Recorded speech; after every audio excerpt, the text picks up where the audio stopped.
Tubcast all aboard. Melissa Joan Hart, a Chabelle, that's Lacey. The syrupy tub roll sure is tasty. Oh my God, what is wrong with me? Hello, syrupies, and welcome.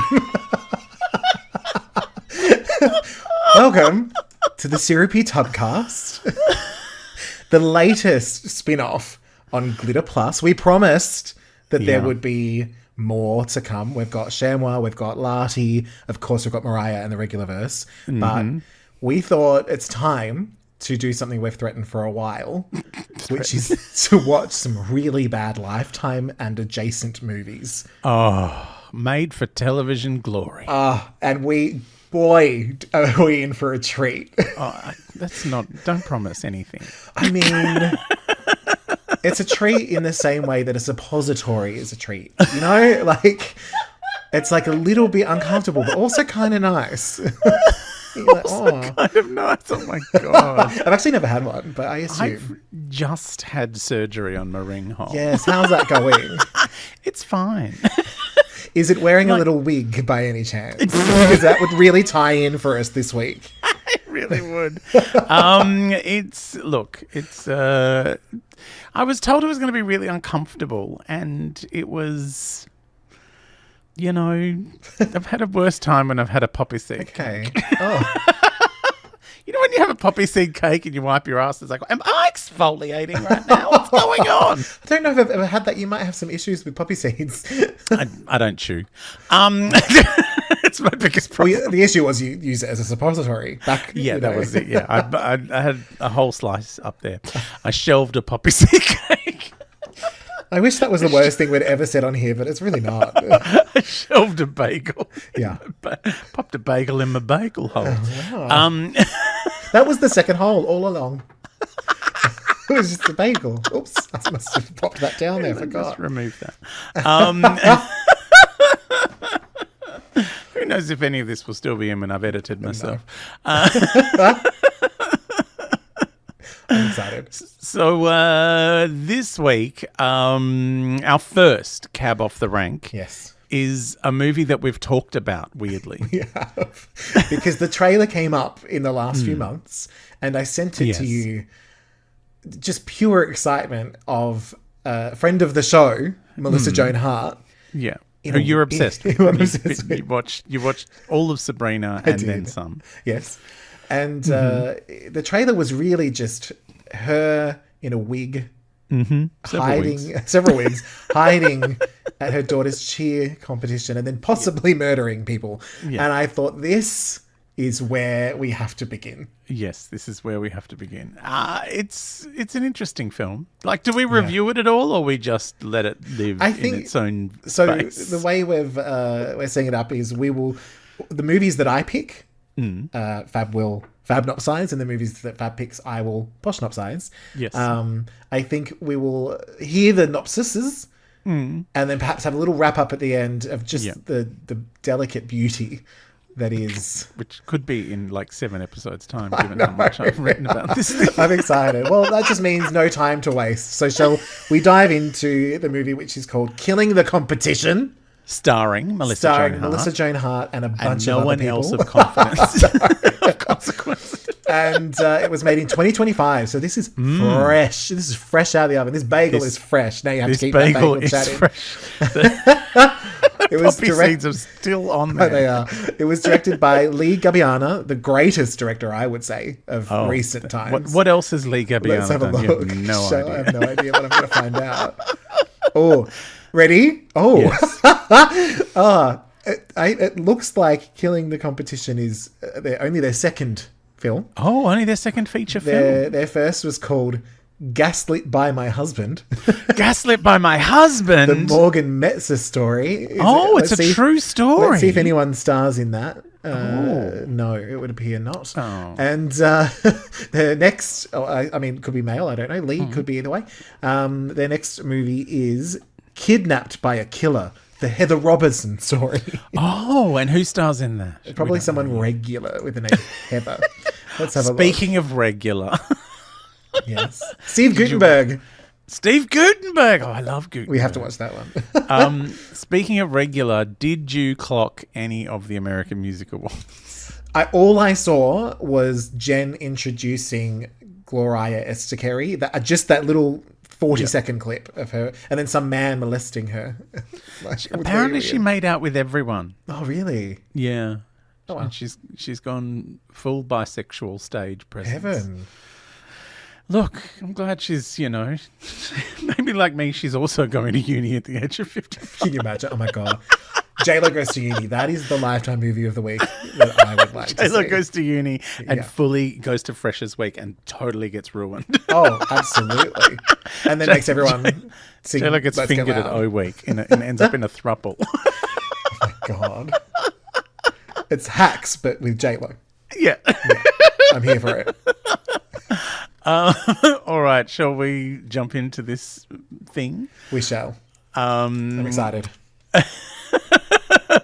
First up, I was like, "Oh, it's like Friday Night Lights vibe. I like this. Yeah, I love it's there's cheerleading, there's football, and then all of a sudden, Melissa Joan Hart comes in the front door, sensible mum, and she's bringing home a bag of chook. Yeah, hot chook from the supermarket, maybe a salad.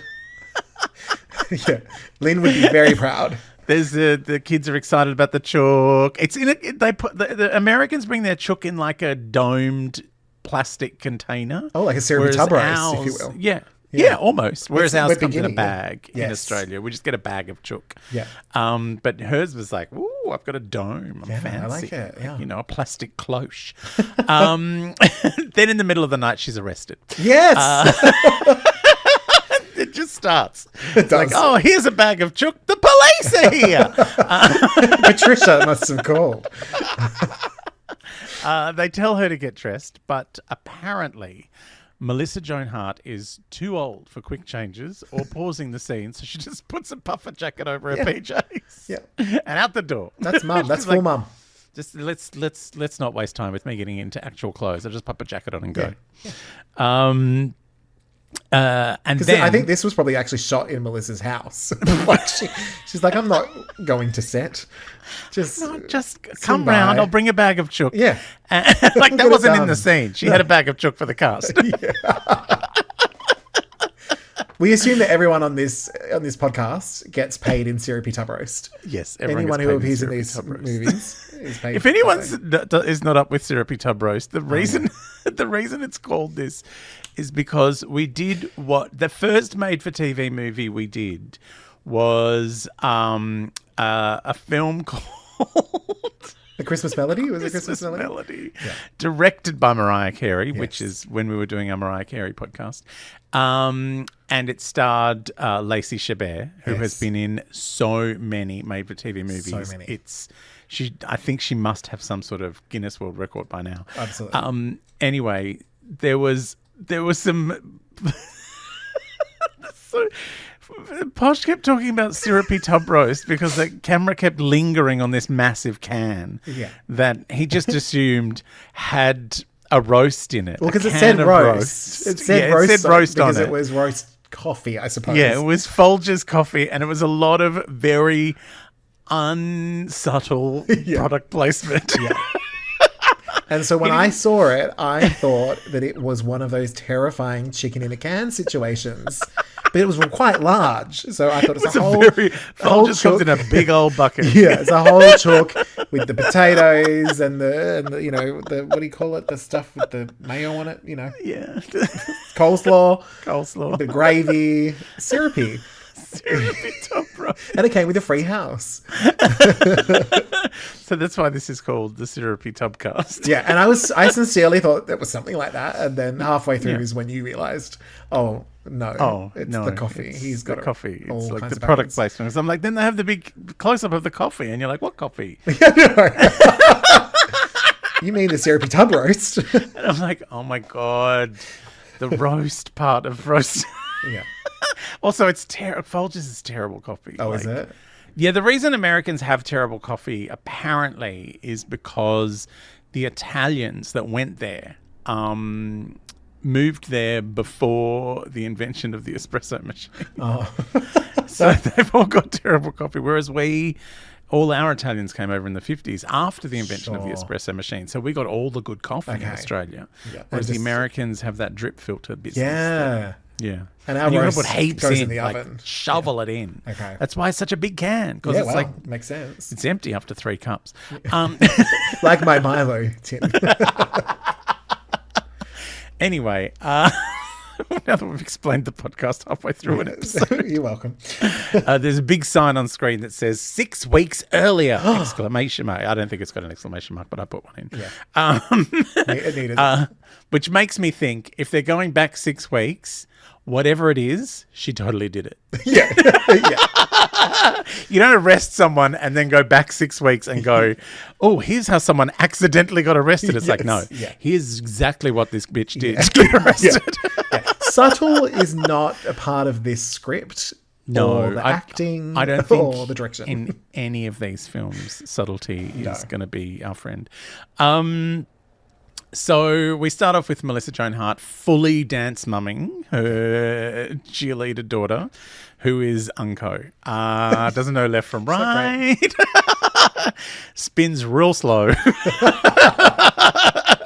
And does not know when to smile. So Melissa Joan Hart teaches her how to smile. Yes, I know. Which is how unco she is. She needs to be taught smiling. Yeah. And apparently we find out through this that they've gone back to the town where Melissa Joan Hart grew up. Yes. And she's trying to train her daughter to be as good as she was when she was, as she calls it, head cheerleader. Absolutely. The number one. Head cheerleader, number 1 cheerleader. I love this. It's like, it's unspoken, but people knew. People knew. She was the head cheerleader. So she... her daughter's going to try out for the cheerleading team, which is why all this training. So Melissa Joan Hart offers her original costume that she wore. Yes. And her daughter's a bit reticent, at which point Melissa Joan Hart completely fat shames her own kid. God, the whole Goes, movie. it's probably too small anyway. Yeah, the whole movie. And given that Melissa Joan Hart is not fitting into the kind of clothes she used to fit into.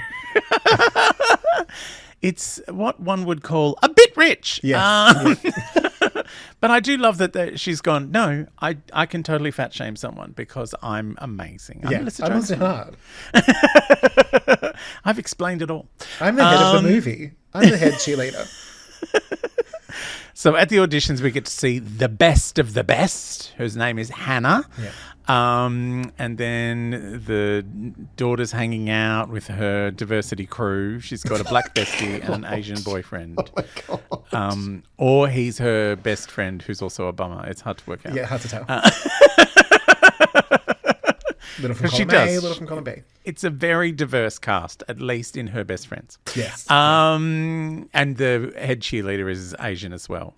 Melissa Joan Hart tries to crash the audition, legit. Like, just wanders in, like, I'm here because You've been waiting. Concerned mum. Yeah. And she's kicked out. So she hides behind various balls It's on a rack. magic. It's my background photo. If you are watching us on YouTube, you'll be able to see it behind. It's the smile. It is unhinged. Oh, She's yeah. so She's happy. completely unhinged for the whole thing, and I love it. When she's sprung hiding behind the balls, I genuinely did a lol. I actually me too. laughed out loud, and I'm going to credit every time I found something funny, genuinely, or went, oh, that would be better if someone else said it. Yes, yeah. But I agree. I think I laughed out loud at this. Yeah, it was very funny. Anytime they cut away to her watching in a different wig was Oh my God. And magic. they started using crash zooms. Like, Yes. And she was like posing as well. yeah, she's like, what? The camera's about to find me. It's about to suddenly get real clear over here. I've been waiting. So- Melissa Joan Hart is sprung, crash zoom, and evil music starts. Oh, not the evil music. Evil music. You know when someone's evil because the evil music starts like. That's not how it goes, but I'm guessing. Then there's a gross joke about Melissa Joan Hart's face between the balls. I know. and a very dumb Nickelodeon level joke about Grace being her first name and her middle name, which I found really stupid. Grace? I don't think I remember that bit.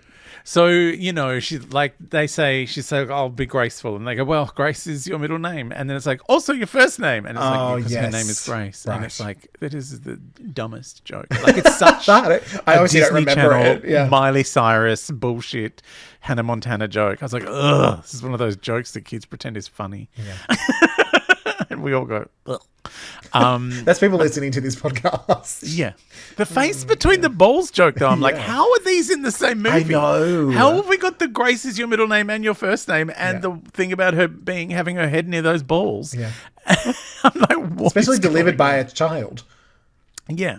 I mean, I think all of them are in their 30s, pretending to be 15, but, you know.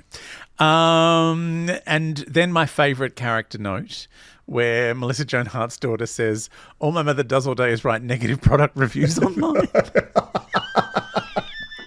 Which I think might just be what Melissa Joan Hart does. That was an outtake. So Mum's furious that her daughter didn't get into the cheer squad. Then there is a boring story about the school dress code and nobody cares. Melissa Joan Hart's mum gaslighting her, yawn. Then she says the team is gaslighting her daughter. And I'm like, I don't think anyone knows what gaslighting actually means at this point. No. Essentially, she's like, well, my mum gaslit me, but you have a mum who won't gaslight you, but will actually gaslight you. The team is gaslighting you, not me. No. I wouldn't do it. She's mad for gaslighting. So the daughter tells her not to fix it, Mum, because every time you fix things, you make things worse. Yeah. And I'm like, I want to see a whole series of this woman fixing things, because obviously stuff has happened before and we don't know what it is. So I feel like there's a lot of spare room to go. Then Melissa Joan Hart goes to like a meeting and gives a speech like she's Paula Abdul at Congress, complaining about the smell from the nail salons. Melissa Joan Hart refers to herself as the head dancer. Again. Or the former head dancer. And one of her old cheerleader buddies reminds her, there was no head dancer. I think and she's like, front row middle, you know what that means? You were right there, behind me. Yes. Yeah. That's one of the jokes, and I'm like, oh, this is good. Yeah. This is funny. You've nailed this one. Good. Yeah. I love a bit of bitchiness. Yeah. It's almost impressive how quickly this character says the nastiest shit and then just moves on. Yeah. Like a proper mum. Yeah. Yeah. I like to imagine this is the affordable version of Big Little Lies. Yes. Which is just bitchy mums at school pickup being arseholes to each other. But with Nicole Kidman and Reese Witherspoon and Laura Dern. So, the board has listened to her passioned plea. Yes. She's got like, you know, a full-on stats thing about how girls that were in this cheer squad did better at school. And so therefore her daughter's being disadvantaged by being cut out of the squad. And the board's like, you're right. Yeah. And so they let everyone in. Yeah. Which, of course, including a very tall girl, which makes Melissa Joan Hart lose her mind. Oh my because God. It's not special anymore. No. There's a point at which you're like, oh, maybe she's just a bit fat shamey, a bit too much, but, you know, she's coming through. Nope. No. She gets really angry at the tall girl. She goes, the lines will be all messed up. Oh, yeah. And given that Melissa Joan Hart is the smallest person amongst this cast, you're like, how were you ever a cheerleader? No one would have seen you over the back of a chair. It's so weird. So, yeah, that all happens. The daughter meets the best cheerleader. Yes. And finds out that the coach quit over the board's decision to let anyone I'm done. in. Which makes sense. Like, you know, I think that's an important thing to do. The top girl's mum is the new coach. Yep. And her gay bestie is apparently her boyfriend, which allegedly. I was really surprised by because he's far from butch. So what you're saying is what's coming up could also be considered a hate crime. Mm-hmm. Yeah. And then we snap zoom It's so good. to Melissa Joan Hart hiding behind chairs. Yeah. Peeking between chairs. Next thing, Dad tells... Yeah, and it's very Dora the Explorer, the way she's like popping out. It's wonderful. It's so stupid. So Dad tells Grace that her mum didn't want to go back to the town she comes from. At which point the annoying little brother starts jumping on the bed, and I'm like, well, he's going to fall off because she's left the room. Yeah. At which point mum is in Grace's room throwing out her skinny clothes. Yes. Because she's never going to fit into them. No, you're done. You're done. Fat shaming. Then she throws some shade on the new coach. Then Melissa Joan Hart says the gay boyfriend's going to dump her, not because he's gay, but apparently because she's not special. I know. Oh, my God. and it comes out of nowhere. And, I mean, it makes no sense in the context of the movie because he's been making trigonometry jokes. Like, the guy's a loser. He's not dumping anyone. Yeah. He's lucky to have a girlfriend that's not a cantaloupe that's had a hole drilled in it. God. That's giving me some insight to your youth. Not my youth, but I did catch someone at it. Oh my God. So, mate, really. So anyway, like, why would you convince a girl that a man wasn't into her, who is clearly sitting at home wanking to Instagram videos of Chris Hemsworth working out? Anyway, Melissa Joan Hart rattles off all the people from around town and how they shit their pants when they were in year 9. I know. Your homeroom teacher, Principal Larry, like, everyone. He was drunk in year 7. Yeah. We all remember, especially. His mum was a lesbian. Yeah. She doesn't say that. And while she's rattling all this off, the little kid falls off the bed. What a surprise. I'm so shocked. Mom! So Melissa Joan Hart goes sunglass shopping because her son's in emergency. That's a whole scene. It's a whole scene in a movie. Of her buying sunglasses while her son is at the hospital. Yes, yeah. And a camp shopkeeper tells her about lawnmower mums, which is mums that just mow down the competition. Yeah. And she's like, oh, that is me. Yeah, I love that. I'm going to use it. Yeah. And while she's buying sunglasses, she gets a text on her phone with her son who's recently had a cast put on his arm. Yes. And I'm like, the sunglasses were more important than being at the hospital for the arm going in the cast? Yeah. Okay. I mean, I guess he's the boy. It doesn't matter. And he's it's never also going to be a cheerleader. There's an element of, they're not showing us her wig shopping, but at least they're putting some kind of, she's putting effort into the crazy. Yeah, she's buying many pairs of sunglasses. She said she's buying them for her daughter. Lies. And then she's like, these ones look great. And he's like, you should get them for yourself. She's like, I will. Yeah, they wouldn't fit my daughter's fat head anyway. So then we realize why the sunglass shopping was important in the next scene where the best cheerleader, Hannah, is striving for equality with the new girls. And then we get a snap zoom of Melissa Joan Hart in a Morticia Addams wig with her new sunnies inside where it's not that bright. Yeah. And she's the only other person in the room. She is the only one there. But we wouldn't see her because no one would know I'm here because I'm wearing a black wig and dark glasses. Yes. Even though they wouldn't let me in the other day. Yeah, I know, immediately. Now I can just wander in. Yeah. Just sit here. Makes no sense. Why? Like, parents aren't allowed to watch, but this rando bitch in the wig and the glasses are allowed to turn up. But as we discover, everyone else sees it. As time goes on, it turns out everyone's aware of it. Everyone's aware of it. But they're just letting her go. So they go to the shops where Melissa Joan Hart fat shames her daughter some more, takes a photo of a wedding dress and sends it to the gay boy. Oh, my God, yes. Then she tries to run him over with her car. Oh, yeah. While he's on a bicycle. For some reason, that is not explained in any moment for the whole movie. She drives a very old muscle car. I know. It stands out like a sore thumb. I know. No one else has this car. No one else has this car. Everyone else has like modern cars. And she's got this ancient car that probably smells as well. Yeah. Because it's not... It's using from, the before times petrol. Yeah. Look, it might as well be a bus with a picture of Melissa Joan Hart's face on it. That's how much it's obviously her. It is ludicrous. Maybe that's her lawnmower.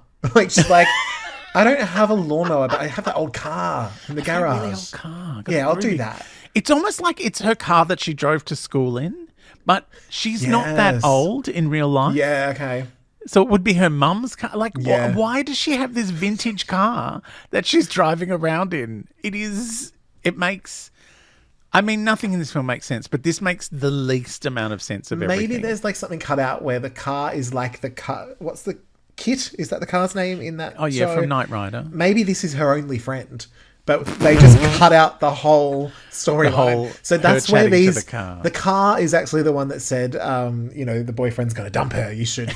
you should stop him. Yes. Because those the fumes ideas do come from nowhere. They do. The fumes from the oldie time petrol. The car's stupid. Yeah. The car got cut. Don't know why. Yeah. It was taking weird. Too much of the focus. It had its own wigs. So, next thing we discover, Grace, the daughter, works in an ice cream and embarrassing beanie shop. Yes. And the gay boyfriend tells her about the crazy mum, and she confronts crazy mum. Well, he doesn't tell her about the car part. No. Just that she confronted him. Yeah. And after rehearsal, the best dancer, Hannah, makes a maths joke to the gay boyfriend, and comedy snap zoom. There's Melissa Joan Hart in a Real Housewives of Beverly Hills wig. Yeah. How has nobody noticed her? She's literally the only person there. Yeah. Like, at least in the first one, there was one other person at the end of the bench. This time, they haven't hired any extras. They've just got Sabrina, the formerly teenage witch. She's still dressed the same as always. Yeah. She's literally just popped on a wig. I know. It's so weird. So next, the coach takes everyone to pizza. At which point we discover everyone shit-talking crazy wig mum. Yes. They know. Trying to run over the boyfriend. It's like, they know. Yeah. The kids aren't dumb, just mum. And maybe us for thinking no one knew. Yeah. Up to this point. She's getting away with it. How could she be getting away with it? They keep doing a snap soon and no one seems to notice. So yeah, everyone at the pizza's like, oh no, she cray. She's wearing funny wigs and turning up. And then she tried to run over old mate with the car. And Grace runs off. And there is mum offering her a chance to drive her really old car with no power steering. Yep. And possibly a stick shift, as they call it. It looks too old to even be an automatic. No, yeah, absolutely.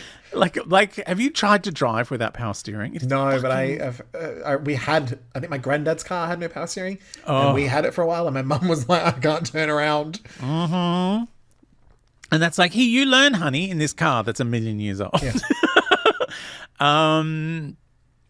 It's so odd. And then fat-shaming mum gives her daughter a donut. I know. And it's just sitting on the counter, just bleeding through the bag, just getting more and more see-through as they drive along, doing some very unconvincing car acting. Yes. You know when people are just bouncing around in a car that's stationary because it's on a green screen? Yeah. They do that.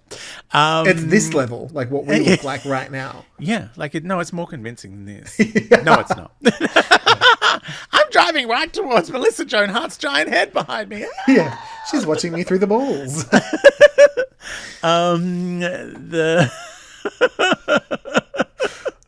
So weird. Then mum says, Melissa Joan Hart, that she has proof that the gay boyfriend is cheating with Hannah, the best dancer. Yeah.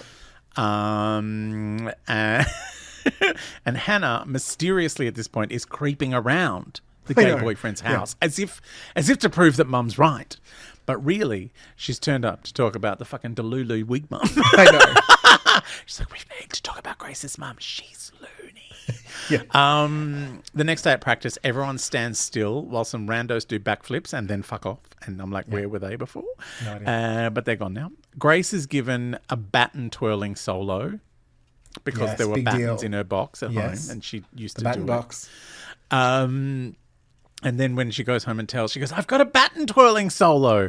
Mum's like, you know what they're going to do? They're going to do a carry to you and pour pig's blood all over your head. You got to quit. 0 to carry.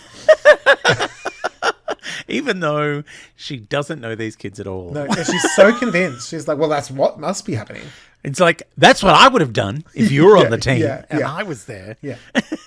Yeah, literally. So Melissa Joan Hart does some bread cutting and microwave pasta acting. Yes. Microwave pasta, by the way, is in some sort of device that she is going to write a really sternly worded review of because it's no good. And I'm pretty sure we get to see that at some point. She's writing the review. I know. It is a fun character element. Constant online reviews. Yeah. Grace tells her mum not to come to the game, which apparently is the most hurtful thing you could ever say. Yeah. So she gets her daughter's phone and texts that she's quitting the team. No, straight to the head coach or whatever. Then she throws some pasta and buys a gun. Oh my God, the gun! I forgot about the gun. It's like all of one scene. Pasta, no. I need to buy a gun. There's actually, and what's so funny is there's no time to think in this movie. Like, no, the character doesn't even think; she just does. She does. Yeah. So at this point, Melissa Joan Hart puts on a Linda Ronstadt wig and drives over to the gay boyfriend's house, and she breaks in through the back door and has to take her sunnies off because it's dark. She smashes a plate and leaves because there's no one there. Even though this kid has something like 18 brothers and sisters for a reason we don't know, but they all sleep in bunks. Yep. And it's not really explained why that's a situation, but it is. Well, we don't care. This is all about us. We really don't. The plate smashing is amazing. It's like, I'm going. She goes to Hannah, the best dancer's house, which is also the coach's house because that's the mum. Yes. The coach has discovered the text that Grace is quitting the team. She's like, what? Why? Melissa Joan Hart knocks on the door and the coach doesn't recognize her because she's wearing dark glasses and Linda Ronstadt. And a wig, yeah. But keeps asking her who she is and why she's here. Where I would be saying, hey, Melissa Joan Hart, why are you here and why are you wearing that wig? Why do you have dark glasses on? I'm inside. Yeah, it's inside. It's dark in here. It's very strange. And then you get a sense that Hannah, the best dancer, does recognize her. Yeah. Because she's seen all the wigs already. No, she's a concert. But at that point, Melissa Joan Hart has pulled out the gun, so she kind of has to just put up with it. Yeah. And I should point out, like, the cheerleader, good cheerleader Hannah and the mum, they're very supportive of the daughter. Like, there's no competition whatsoever. No, the other girls are a bit iffy, but generally speaking, most people are really nice. Yeah, everyone's lovely. There's no problems. There's some weird chat about cat spew that I didn't understand. It was Salem. It was a little Salem mention. And then there's a fight over the gun, which leaves a welt on her arm, which is like, is this going to come back as some sort of evidence? No. I don't want to ruin the end of the film, but it doesn't. But they do a real close-up of it, like, there's a welt. Yeah, what's going to happen? This is gonna be proof later on when we need it. Yeah. It wasn't. It might have been, this movie was cut it out as it went along. Like, it's just, now we'll do this. And then Melissa Joan Hart finally has to take their sunnies off because it's dark inside. Yeah. At which point she's recognised. Yeah, not the voice, not the general fact that she's Melissa Joan Hart. Yeah, it's the sunglasses. Then she takes Hannah worth hostage. Every penny. Oh, amazing. I've got you hostage now that you've seen my eyes. Yeah. There's no turning back now. The coach, Hannah's mum, starts running down the street, hysterically screaming and barefoot because of the cat sick. Yeah. Doesn't think to use her phone that she still has to call the police. I had genuine lols about the cat sick barefootness. Just the way she just sort of ran helplessly, like almost like she's gone, this scene makes no sense and I'm not going to commit to it. Help, my daughter. Like she just doesn't care. No. I actually laughed out loud at this moment. On the way to the football, Grace sees the text that has been sent saying she quits the team, and she's like, "Oh, what?" That's the most she has about it. She's like, "Oh my God, Mum sent this text."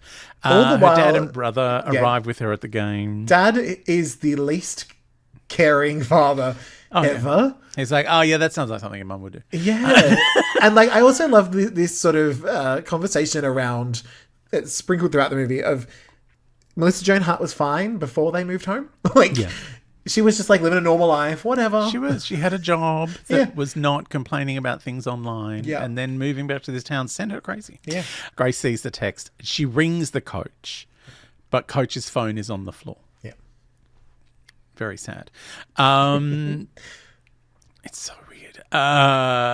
So Melissa Joan Hart manages to drive, hold a gun, and de-wig at the same time. It's impressive. It's amazing. Yeah. And no power steering, She's a triple threat. Yeah. Well, Melissa Joan Hart. It's in the name. So they drive to a triple garage. Yeah. Because she's a triple threat. Yeah. As Grace and her dad and her brother all arrive at the game, and Melissa Joan Hart starts going through her memorabilia. I know. Which is in this garage. And makes Hannah put her old costume on. Oh my God. At gunpoint. Like this film wasn't any more bonkers. Like, no, you've got to put my old costume on or I'll shoot you. The police finally catch up with the coach mum, and the gay boyfriend sits with Grace's family at the footy because he's not insane. Yeah. And when Hannah hasn't turned up, Grace's best friend, the black girl, gets to be in the squad. Yes. It's been alluded to throughout. Yeah, it's been alluded to that she could maybe dance. And she's like, you've been at all the rehearsals. You know all the moves. Yeah. And we have this new open door policy where any fuckwit can be in the group because my mum went to the board and complained about it. So just join. Then Melissa Joan Hart shows Hannah that she has 14 pages in the yearbook. Yep. And then insists that Hannah do some high kicks and some drop splits. Oh my God, this was wild. At which point, Hannah is like, we don't do drop kicks anymore because it's really bad for your hips when you get older. She goes, but they're showing. The audience loves them. I would do them, but I'm fat now. We can say it because that's us. It's so weird. Then we go back to the football game where it's halftime and it's time for cheerleaders. Yeah. And which means they get to do what we've seen slightly rehearsed in a few scenes, and I didn't quite understand it then, and I understand it even less out on the grass, which is some cheerleading using chairs, which I thought would have been Liza Minnelli style, spin the chair around, you sit on it provocatively, head back. Yeah. No, they literally just do sitting down cheerleading. I know. They just sit and pom-pom. Yep. Like, that's it. That's the extent of using the chair. Well, because don't forget, there was Chairgate when the new girls were going to have the bad chairs. The new girls are going to have the bad chairs. And Melissa Joan Hart gets furious that someone's going to sit on her daughter. Oh, yes. She goes, you're less than her. You're under her butt. It's a whole scene. It's beautiful. So strange. Anyway, in the closet, in the triple garage, Melissa Joan Hart has a breakdown about how shit her life is. Yeah. Then, despite having a gun, she starts strangling Hannah. I know. She's like, I don't know how to get out of this. It's too late. I've gone too far. Which which is intercut with the cheerleading. I know. It's like strangle, pom, pom, pom, strangle, rando back flippers who disappear again. strangle, more sitting down and pom poms. Yeah, it's great. It's beautiful. Then they win the football like anyone fucking cares. Yeah. I know. I didn't even know there were footballers in this. It's like, what? Why is there football? Hannah wakes up. And also, like, why not make the boyfriend a straight football player instead of a little gay bike rider? Bike rider who does trigonometry jokes. Yeah. Like, what? It makes no sense. Anyway, Hannah wakes up. Melissa Joan Hart has fucked off. She escapes. And then we're back to the bag of chook moment from the start of the film. We've come full circle. Yeah, 6 weeks later. Melissa Joan Hart admits she was crazy. Look, I've seen the evidence. I've seen the wigs. You may have a point. Then she's sitting up in bed at night thinking while Coach Mum drives around with the police and finds her daughter at the ice cream and embarrassing beanie shop in her old-timey cheerleading outfit. Then it's back to Melissa Joan Hart going off with the cops. 8 months later. Yes. At court, Melissa Joan Hart admits what she did. Guilty of attempted murder. Oh. She's going down. And I'm like, oh, that's the end. No, 6 months later again. I know. We get the whole life story. It's they're visiting Melissa Joan Hart in prison. And it's like, yeah, well, you know, sad. Okay, bye. No. Then after they leave, she does some knitting. Yeah. Yeah. It's a long time. Got to do something. Got to do something. Probably knitting herself a whole new cheerleading outfit. I was thinking maybe a wig. Oh, yeah, maybe a new wig. Then she gives a new girl who's turned up a cookie and starts training her as her new daughter because crazy. It's that last shot where it's like, I'm being helpful. Oh, yeah. And if you also smile, everyone will be fine. Into this phase.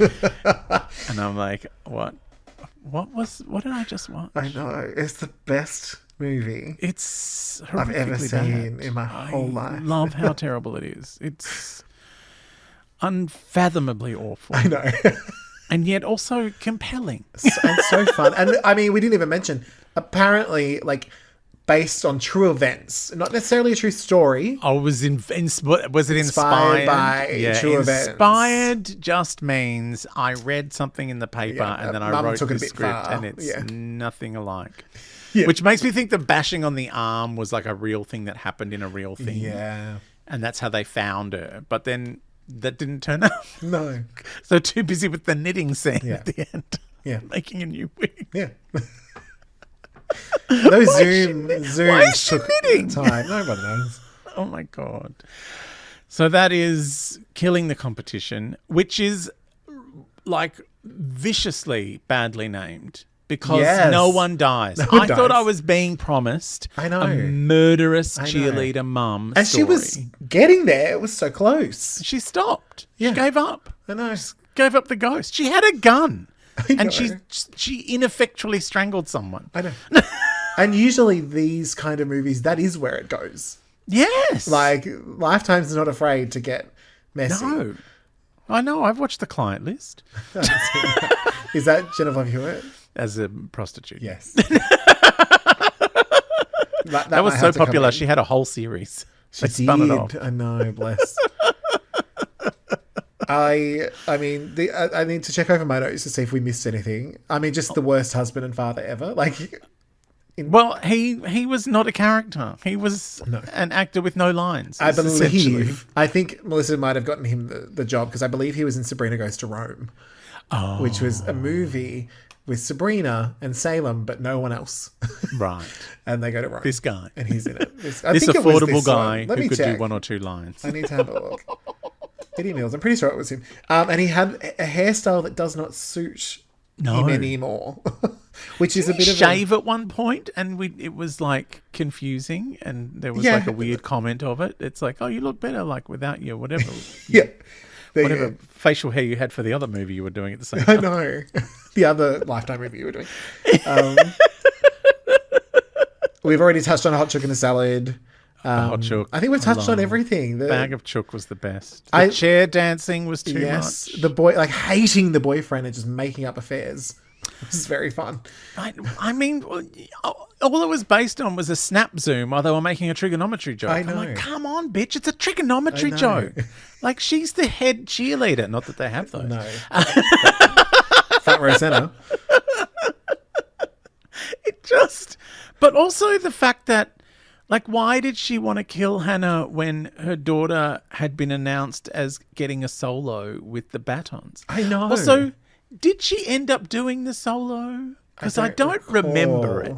I think she did. Right. But it wasn't all that. Maybe I was laughing so hard at the strangling because they kept cutting back and forth from the strangling to the thing. Maybe she was doing the baton solo while the people were back cartwheeling off. I'm like, who are these people? They're not in the movie. I know. They're not even on the squad. They're like completely different people. It's sort of, I'm getting the vibe that, do you remember in the Brady Bunch movie how Jan heard voices? Yeah. I feel like this is Jan grown up. Like, this is what happens. Jan. If left unchecked. I mean, it's got a touch of, Jan's new wig. Yes, George Glass. Glass. I was popular. I was number one. I was front and center. You were behind me. Yeah, it's very like much so. I feel like there's a lot of fun movie in here that doesn't know that it's fun. Yeah. And a lot of movie in here that should be fun, and it's like, no, this isn't the fun bit. No. I think that there must have been like a tone check, but everyone accidentally read it wrong.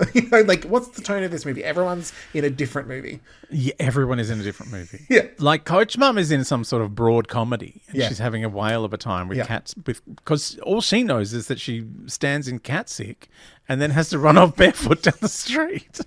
Yeah. Melissa Joan Hart is in American Psycho. Yes. She's like, this is the role of my lifetime. She's like, I am winning an Emmy for this. Yes, you better believe. Getting a daytime Emmy. Yeah. A cable ace award at best. Yep. But she knows she's hilarious in the moments where she's hiding behind the ball. So it's like, when do you think this, like, but then she's like really evilly serious and fat shaming all the time. I know. And it's almost scary how quick the turn happens. It's like inconceivable. Yeah. Anyway, I enjoyed it, but for not why it thinks it wants to be enjoyed. No. I think it was one of my favorite movies I've seen all year, just for my enjoyment of it. Like, it is, like, it's truly spectacular. As far as a bad made-for-TV movie goes, where you go, what is happening now? Yeah, and why? It's amazing. Yes. Like, it's up there with some of my favorites. Like the one I watched once where the mum from The Growing Pains tried to kill Superman. Okay. We'll have to add it to the list. Yeah. It was Dean Cain when he was still young and hot. Yeah. And, I think it was Grant Show. I used to get them confused. Still great. Yeah. Still great. Who I did not realise was married to the head nurse on The Pit. So cute. Oh, really? Yeah. Well, it's like how Doug Savant and Laura Leighton have been married for like my whole life. I know, doormat. Yes. Poor doormat. Doormat, the boring gay. World's most dull gay. They weren't allowed to actually do anything gay in the 90s. I know, but he didn't even seem to have fun. No. Gay people at least could be fun. And then they killed him off screen in a season he wasn't even in. I know, but like when you were gay, you at least had funny lines or anything. He was just dull. Yeah. He was just dull. You know what? Gay people can be dull too. I've met them. Oh, yeah, I've rooted them. You know, there's people that are really boring and you don't know for like an hour because they're so hot. Yeah. You're just talking to them going, oh my God, this guy's so hot. Why is he interested in me? You're like, oh, he's dumb. He doesn't know what I'm saying. Yeah, great. So yeah, oh my God, what a. Anyway, I watched this movie with Joanna Kearns, who was the mum from Growing Pains, and she hired an undercover cop to do a contract hit on her son who she didn't like. Perfect. Yeah, it was great. Yeah, we'll have to And it was, I think it was the height of Melrose time. It was like Grand Show proper. Yeah. Yeah, it's a long time ago. Anyway, do we score these, or is it? I was just thinking, do we give it a number of syrupy tubs? Maybe we give it a number of syrupy tubs for how lifetimey it is. Oh yeah, how camp? Like, Yeah. because camp being something that is so awful that kind of comes around the corner and is fun again. Yeah, I mean, Which I think that was the point of, like, I don't know if you saw the Australian entrant in Eurovision. Yes. Which felt like that's what that was meant to be. I think so. But it was so earnest, it forgot to be... Yeah, wink, wink, nudge, nudge. Yeah. It forgot Could be. to do the thing that you're singing a song about a milkshake man, and you never once kind of implied that milkshake was anything but a milkshake. Yeah. Like, pour it on your face or something. Yeah. Guzzle it. Like, he went into a blender and came out without a shirt on, and that was the extent of it. And I'm like, no. Like, that was not camp enough. Like, it's Eurovision. You're meant to be camp. And he forgot the camp bit. Yeah. It's just left earnest. it at home. Left it at home with my wigs. Yeah. So, yeah. The wigs are amazing. They're so awful. They're hilarious. Oh, my God. I mean, look, as far as camp, terrible, compellingly bad movies go, it's right up there. Oh, I'm thinking like a 4.5 syrupy tub roast out of 5 for campness. I'm giving it a 4. I'm giving it 4 syrupy tubs. Yeah. Full of Folgers coffee. Yeah.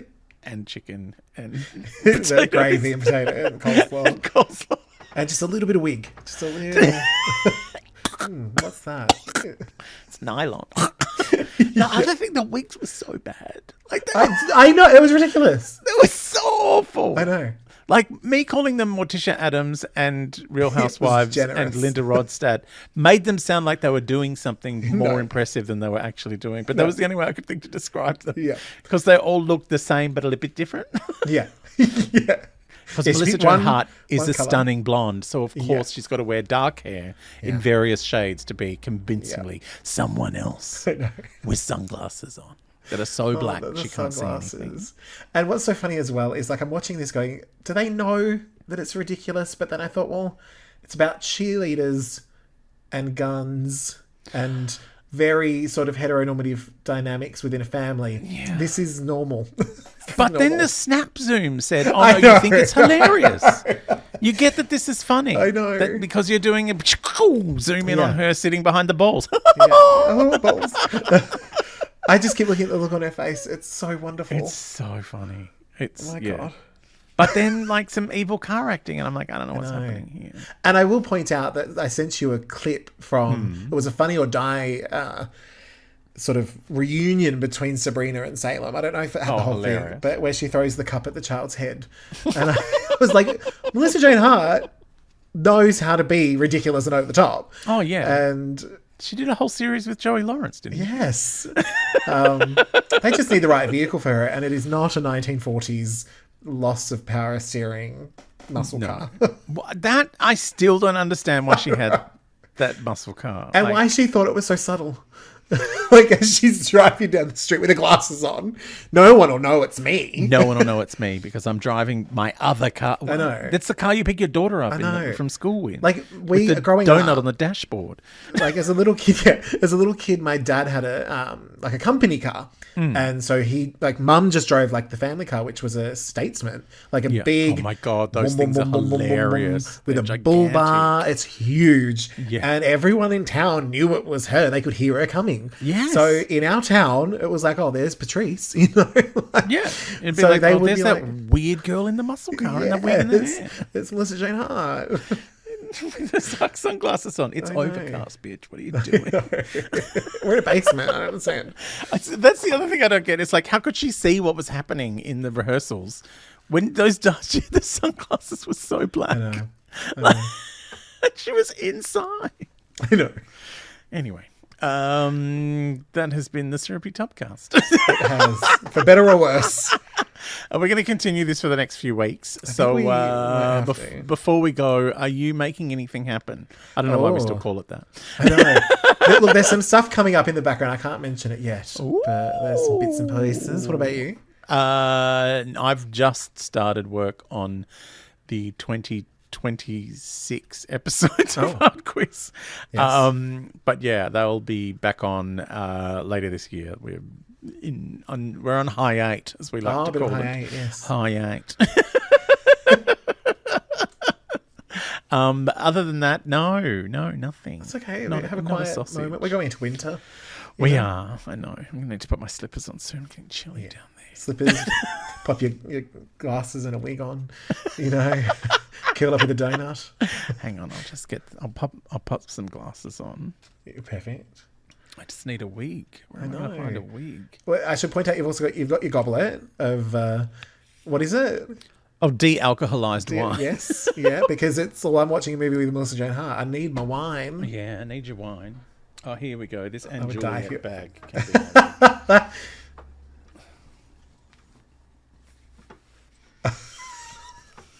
Oh, Melissa, is that you? No! Snap zoom.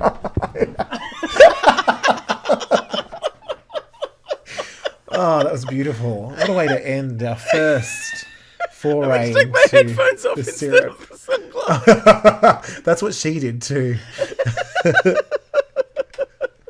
Oh my God. All right, we'll be back next week with another terrible film. Can you tell us what movie I can. We should tease subjecting us it so to? that people can watch it if they choose to. Next week will be the Lohanessance. Lohanessance? That is Irish Wish. It's really hard to say. I keep saying Irish Risty. One of her Netflix specials. Yes. So let's find out what the wish is. Let's find out what island is. If you have Netflix, you can watch it. I don't know where you can see the cheerleader movie. I think it's on Lifetime. I have to get my VPN hooked Yeah, up. I think if you're not in the US, I think you can watch it on Lifetime. Everywhere else, you might just have to, I don't know, sneak in the side door with a wig on. All right, we'll see you next week. Bye, Syrupies. Bye, Syrupies. Syrupy Tubcast, oh my lord, it's a Syrupy Tubcast all aboard. We hope you had a real nice time, cause a Syrupy Tub roll sure is fun. Glitter Plus.